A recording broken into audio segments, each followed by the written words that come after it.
Hey there, Mr. Old Dog of the tanning industry, but also the old dog of managing people. This is my 51st year of managing people, and today's subject is about delegation.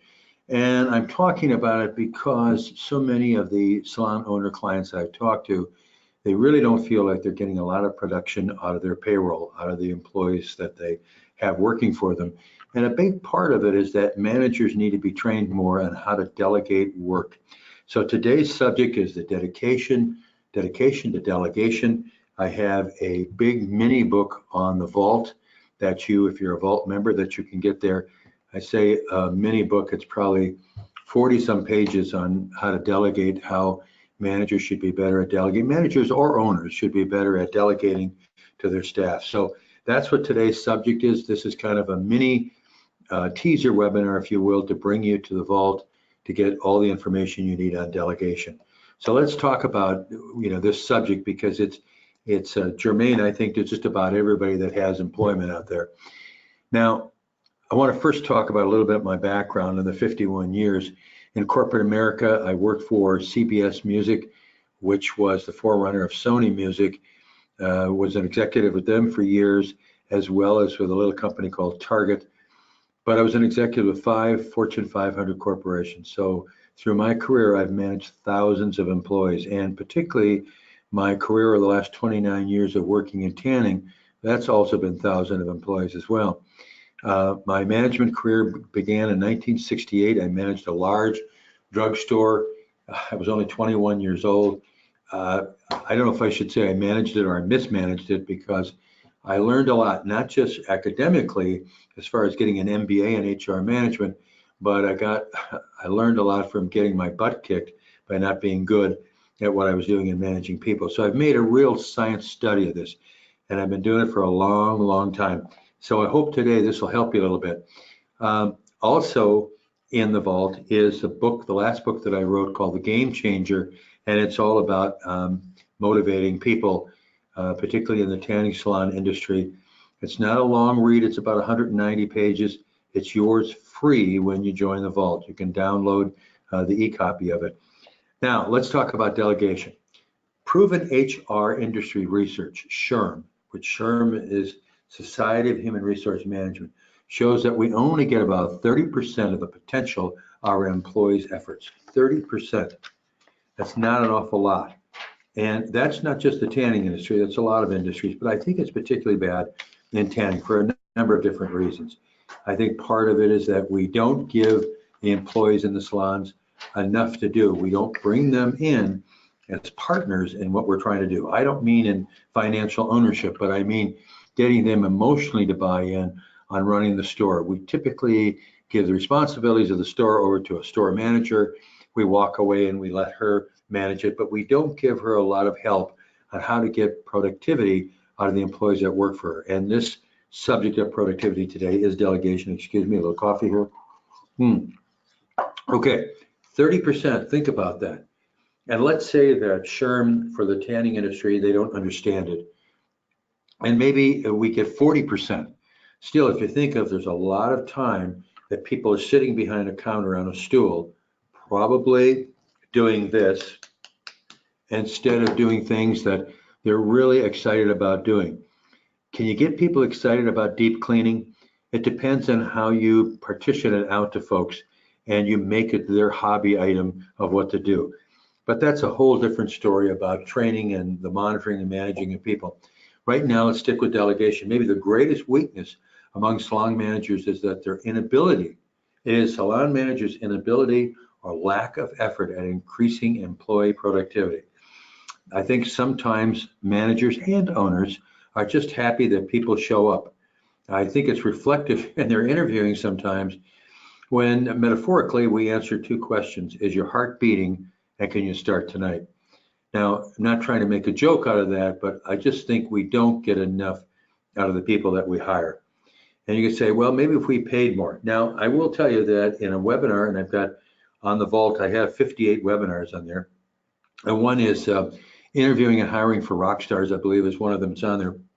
And of course, if you try to pay minimum wage and you get maximum effort from people, then you're living in Disneyland, because that's not going to happen. You do have to pay more than just a competitive wage. Because what does competitive wage means? You're going to go out there and throw out some bait to get someone to change from the job they're in right now and come over and work in your tanning salon. You've got to make it worth their while. And when you start doing studies on the business that you lose, you can see you can afford to pay them a lot more money because turnover in selling lotions is great. Turnover in our employees is a disaster.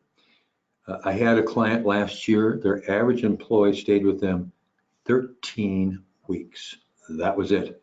They might as well have had a revolving door on their salon as fast as employees were coming and going. And you did not sustain customers with that kind of turnover. That's another subject, delegation. But delegation is not a natural skill. It isn't. It's not that people were born with it. It has to be studied, practiced, and used with consistency to be effective. But when effective, it can produce salon increases that are huge. When you get a team that feels empowered and they know what they're supposed to do and get reinforced by what they're supposed to do, you've got it made. And you can compete with just about any salon that's out there. You can certainly compete with a Palm Beach Tan or Suntan City or Planet Fitness if you've got a good crew and a good crew that's really driven and likes what their work is.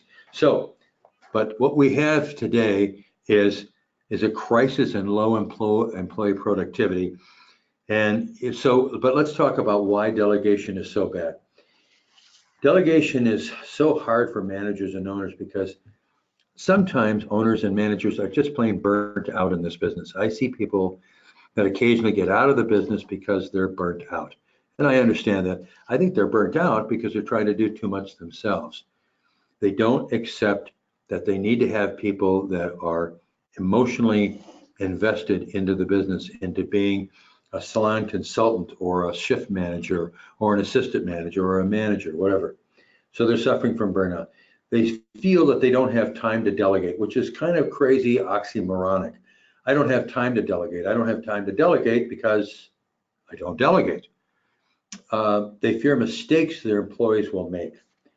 Sometimes that's what happens is that managers and owners hold on to everything because they're afraid that someone's going to make a mistake. Hey, people make mistakes. Sometimes mistakes, and most of the time, mistakes are better teachers than when we do things right.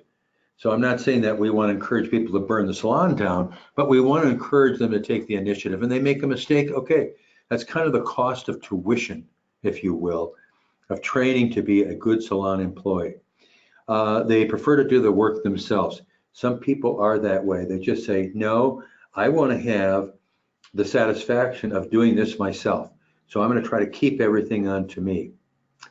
That's not a leader, a salon manager or owner who wants to expand their business, because the person that really wants to expand your business is the person that wants to develop their employees, show that they can be a great leader, and maybe elevated to another position, maybe from assistant manager to manager, maybe manager to district manager. One of the people I brag about all the time is the general manager of Chili Peppers Tan. If you looked at some of my webinars, you're probably tired of hearing Lindsay White's name, but Lindsay White does that. She develops the people that work for her, and it lets her be a general manager over 24 salons. She's 30 years old, or she's going to be 31.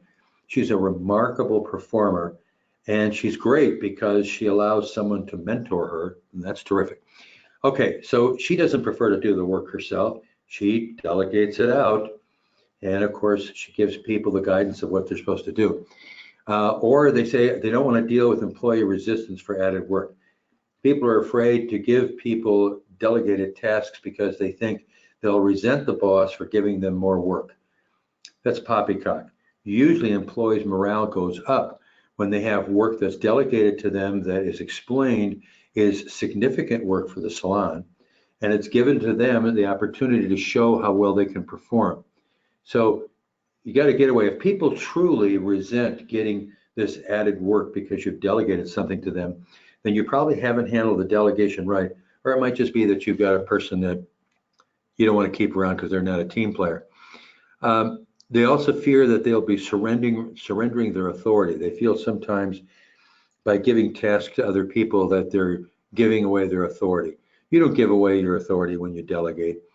You still have authority and you have ultimate responsibility.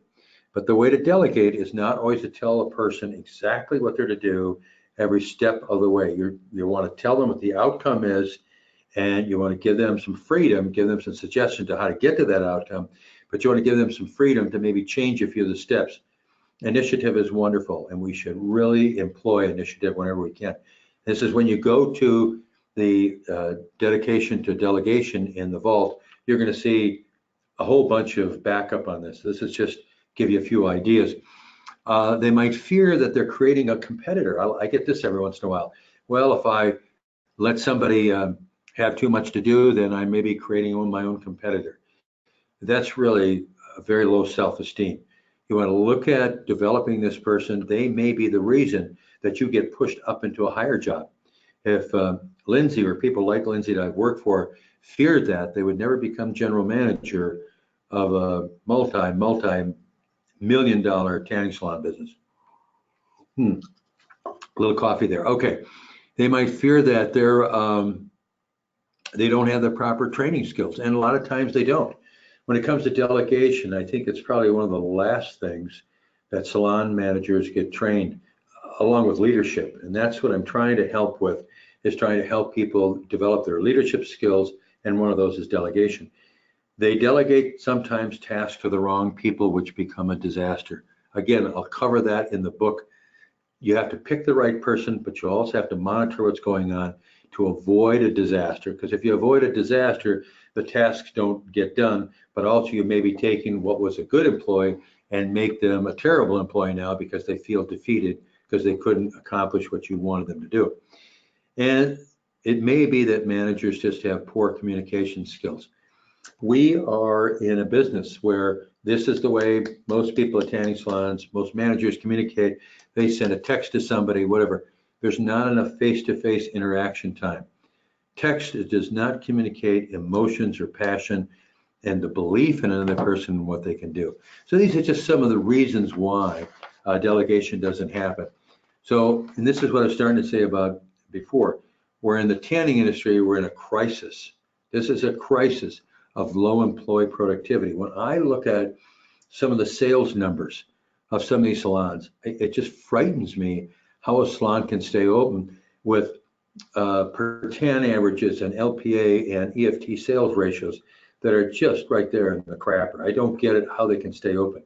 Now, is that partially a problem with the employee that we hired? Maybe. Is it partially a problem of the way they've been trained? Yes. Is it the way they've been monitored and been retrained or reinforced or motivated? Yes, all of that together. But it may also be that they don't feel that they have really meaningful work in the salon. That's where that communication I was was talking about, where that comes in. We've got to effectively communicate and delegate to that employee that this is meaningful employment. Again, you have to remind them we're not in the skin tanning business. We're in the self-esteem business. We want people to leave our salon with a smile on their face and feeling better about themselves. I am the #1 consultant in this business for managing and marketing tanning salons. No one has my background. Nobody does. And I can tell you, no one has my track record of success. If you want a no-charge consulting session, look at the address there below. Look me up, and we'll have an hour or so on the phone. I'll tell you what I think we can do with your salon. So it's only up to you. It's the initiative. You can delegate this as the owners of Chili Peppers Tan delegated it to their general manager, Lindsay. You can do it that way if you want, or you can call me yourself. So if you have more than 5 employees in both in the tanning industry as well as the people management business, and remember that delegation is not a natural talent, and many avoid delegation of tasks and duties to their employees because for many reasons that I mentioned earlier. So there's that in-house consulting. It's no charge. Peak's coming up, boys and girls. Don't hesitate. The old man of the sea here wants to help you. I have now had as of this week now, through my 29 years in tanning, I've had 467 individual tanning salon companies that have come to me for guidance. I'd like you to be number 468. So hope that you have everything planned for peak. Hope you have a powerful peak. Want to see you really kill it. So take care. We'll talk to you soon.